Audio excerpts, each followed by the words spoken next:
আপনার কি হাসি পাচ্ছে? যে আইন গোটা ভারতবর্ষের শান্তিতে কার্যকর হচ্ছে, সেই একই আইন পশ্চিমবঙ্গে এলেই কেন যুদ্ধক্ষেত্র তৈরি হয়? ভেবে দেখুন, ওয়াকআপ আইন হোক বা এসআইআর, দেশের অন্য রাজ্য শান্তি আর পশ্চিমবঙ্গে রেল অবরোধ, দোকান ভাঙচুর, বিডিও অফিস হামলা, সাংবাদিকদের ওপর আক্রমণ।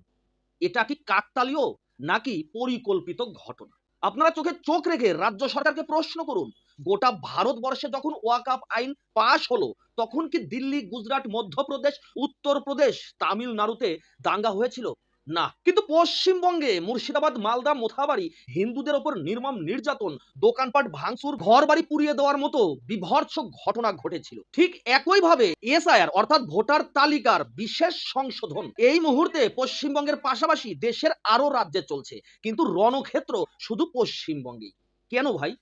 কারণ এখানে ভোট মানে শুধু গণতন্ত্র নয়, ভোট মানে ভোট ব্যাংক। যে ভোট ব্যাংকে আছে অবৈধ অনুপ্রবেশকারীর নাম, ভুয়ো পরিচয়ের নাম, নকল নাগরিকের নাম, আর সেগুলো বাদ পড়ার ভয় আজ বলা হচ্ছে পরিযায়ী শ্রমিককে অন্য রাজ্যে মারা হয়েছে। তাই আজ বেলডাঙ্গায় এই পরিস্থিতি। কিন্তু বন্ধু, একটা বিচ্ছিন্ন ঘটনার জন্য রেল লাইন উপড়ে ফেলবে, বিডিও অফিস ভাঙচুর হবে, স্কুল, হাসপাতাল, সরকারি দপ্তর বন্ধ থাকবে? না, এটা আসলে ভয়। এসআইআর শুনানিতে নাম কাটা পড়বে, এই ভয়।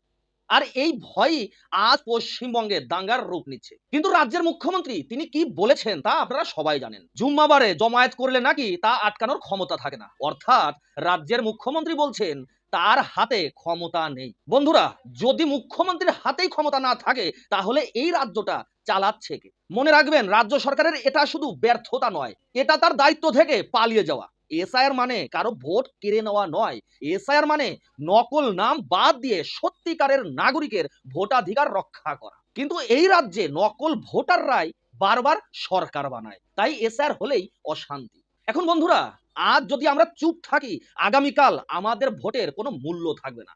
আজ যদি আমরা ভয় পাই, আগামীকাল আমাদের সন্তানরা নিরাপদ থাকবে না। তাই এই রাজ্য পরিবর্তন চায়, এই রাজ্য সুরক্ষা চায়, এই রাজ্য সত্যিকারের গণতন্ত্র চায়। 2026-এর ভোট আসন্ন। তাই এটা শুধু নির্বাচন নয়, এটা অস্তিত্বের লড়াই।